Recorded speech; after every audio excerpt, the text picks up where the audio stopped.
Welcome back to the movie story. Today I'm going to explain a thriller crime movie called Girl in the Basement. The story starts with our protagonist, Sarah, and her father, Don, rushing Marie to the hospital because she has trouble breathing. Sarah starts panicking when Marie stops breathing. She urges Don to drive faster. When they reach the hospital, Don specifically instructs Sarah to stay quiet. In the hospital, the paramedics rush to help Marie. They give her oxygen and try to save her life, but all they get is a flat heart line on the monitor. The story goes back 20 years earlier to a seemingly idyllic family dinner scene. Sarah and her sister Amy are having dinner with their parents, Dawn and Irene. The mood at the table changes as Sarah's father shows his oppressive side. He doesn't allow her to go to a party and asserts his control over the family. That night, Sarah sneaks out with her boyfriend, Chris. Her parents later discover her room is empty, and her father refers to her as a problem. At the party, Sarah has fun dancing with Chris, who later sings her a song he wrote especially for her. They express their love for each other and kiss. Sarah comes home in the morning. Dawn has been waiting for her all night. They fight, and Sarah says that the moment she turns 18, she will leave the family for good. Sarah talks to her mother and sister about her plans to travel all around the country while working to support herself. Her dad overhears the conversation and goes to the basement, where he reveals the existence of a secret room behind a bookshelf. 3 months later, Sarah graduates. In a conversation Sarah has with her mom, it is revealed that her father has been spending more time in the basement, his man cave. When Irene leaves the house, Don tricks Sarah into the basement as she helps him carry a box. He takes her into the secret room, telling her it is a bomb shelter made by the previous owner. He locks her in the room, and she screams in panic, calling for help. Unfortunately, nobody can hear her, as the shelter is soundproof. Her mother, worried about her whereabouts, calls the police. On the 4th day, her father visits her and coldly explains the logistics of her captivity. From now on, she will have to earn everything she gets, even clean, ventilated air. Before he leaves, Don assaults Sarah. A cop visits the family, saying that she is likely left for her planned long trip across the country. Her mother does not believe that Sarah would ever leave home without saying goodbye, especially before her 18th birthday. Alone and afraid, Sarah reminisces about her night spent with Chris. As the days go by, Chris comes to the house. Don lies to him and tells him that after graduation, Sarah ran away with her childhood neighbor Steve. On the 21st day of captivity in the basement, she celebrates her 18th birthday. Her dad brings her a cake and a red nightgown as a gift. She asks for a clock, and he tells her that she has to do something for him in order for him to do something for her. When she disobeys him, he beats her. Almost a year into her captivity, she is revealed to be pregnant. Her water breaks. All alone, she gives birth to a girl named Marie. 4 years later, Sarah is pregnant again. Don lives a secret double life, one with his wife Irene and daughter Amy, and another in the basement with Sarah and her daughter Marie. Still worried about Sarah's whereabouts, Irene wants to hire a private investigator, but Don firmly says no. As a gift for being good, Don brings a TV to the basement for Sarah and Marie. Later on, Sarah has a second baby, a baby boy, Michael. One night, Sarah makes her terrifying life story into a bedtime story filled with princesses and knights that she tells to her kids. Chris visits the house again, asking around for Sarah. Her sister Amy tells him the truth. Realizing that Don lied to Chris, they talk about how horrible he has always been to Sarah. Amy is afraid that Don might have killed her, citing his personality and bad temper in the past. To make the time go by, Sarah creates imaginary adventures for her children to help them forget the outside world. In the meantime, Don is confronted with his lies by Amy and Irene. A horrible fight ensues. Furious, Irene yells that she'll do everything in her power to find her daughter.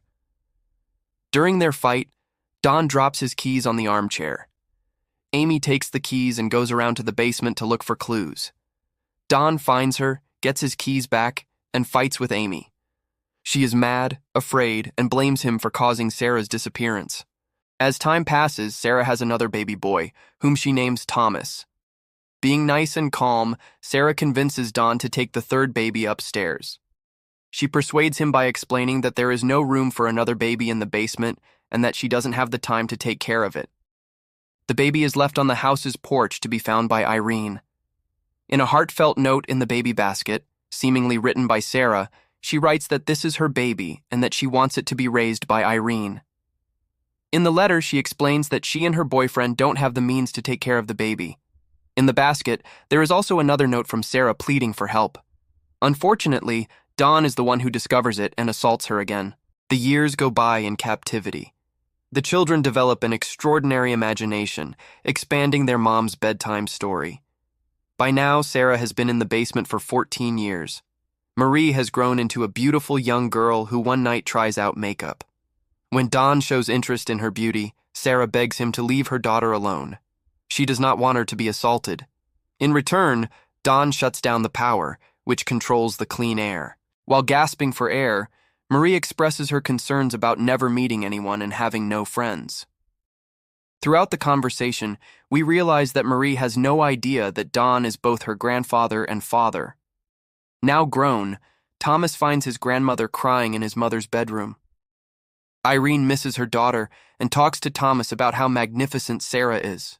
At the same time in the basement, raindrops start dripping from the ceiling. Sarah climbs up to discover a damp roof. Using a spoon, she digs her way to the surface, where she flashes a distress signal. A neighbor notices it and tells Dawn about it.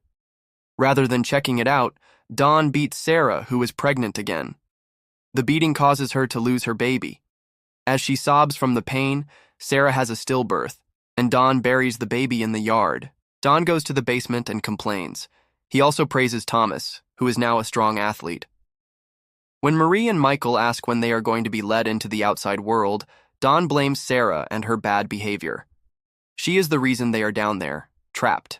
Pressured by her children's endless questions about their life in a fit of rage, Sarah shouts and demolishes all their furniture.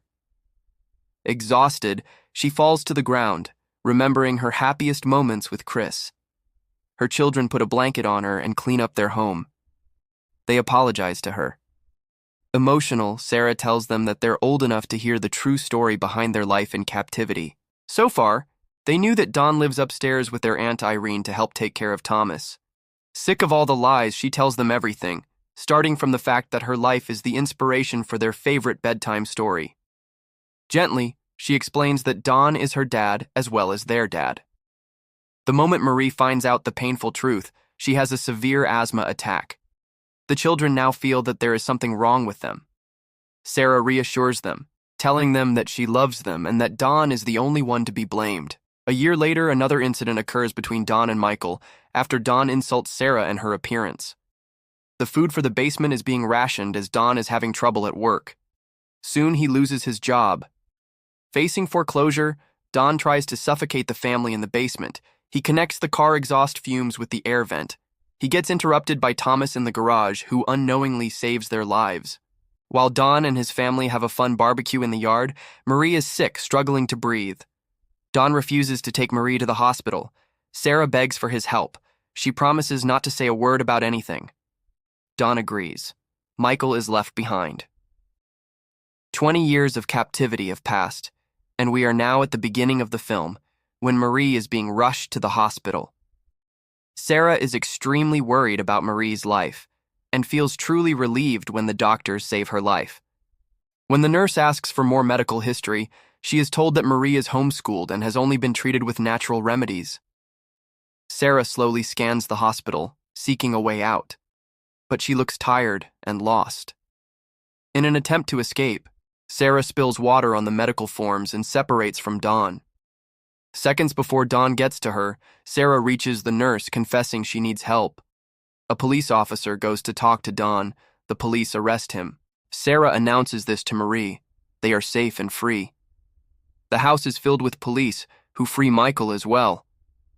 Irene and Thomas are devastated when they see Michael gasping for air as they take him out of the basement. Dawn sees everything from the back of the police vehicle.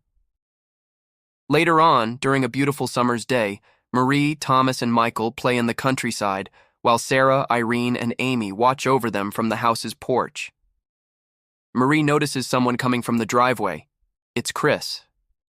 He arrives on his motorcycle. Together with Sarah, they go for a walk.